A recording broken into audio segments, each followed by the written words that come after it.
اقدر اشوف مفتوحة بس اعمل بس مكاني دا طول اربع حيطان دنيا ضل قاعد اترس بنفاطي دا شبه صدري جروح دا اطلع هاي الروح قاعد احرق المدفون اللي بصدري جاي فوق شوفني اضحك مالك الدنيا بس صدقني جاي اموت قاعد اصيح كل قوتي ما قاعد يوصل الصوت كل ما دا احسب الخنقة قاعد اشوف ملك الموت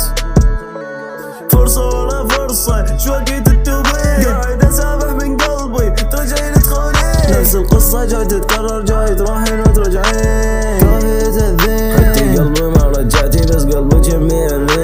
ترين ترجعين واحد امره بخليك حاطنا ما خدتك وتبكين لازم يكسر قلبي تقول حد ما تقومي تتوسلين اتكلم من كنت اسهل حاط ببالي تراسلين شلون عندك جرأة قاعد تفصح هذا الليل مقاعد اقمز على البيت ما عندي ورقة ولا قلم اني طبيبك النفسي قاعد اطلع لك مشاعر الزمها وافصحها واحولها لخواطر عندي كامة اصواتي يعني الام هواي عندي كامة فلوات والشيطان يكتب وياي اني لحد ما فجر راسي راح اوصل للي اريد على حساب اللي اداني حصل للي اريد ما اقدر اشوف مفتوحة بس اعمل بس مكاني دا طول اربع حيطان دنيا ضل قاعد اترس بنفاطي دا شبه صدري جروح دا اطلع هاي الروح قاعد احرق المدفون اللي بصدري جاي فوق شوفني اضحك مالك الدنيا بس صدقني جاي اموت قاعد اصيح كل قوتي ما قاعد يوصل الصوت كل ما دا احسب الخنقة قاعد اشوف ملك الموت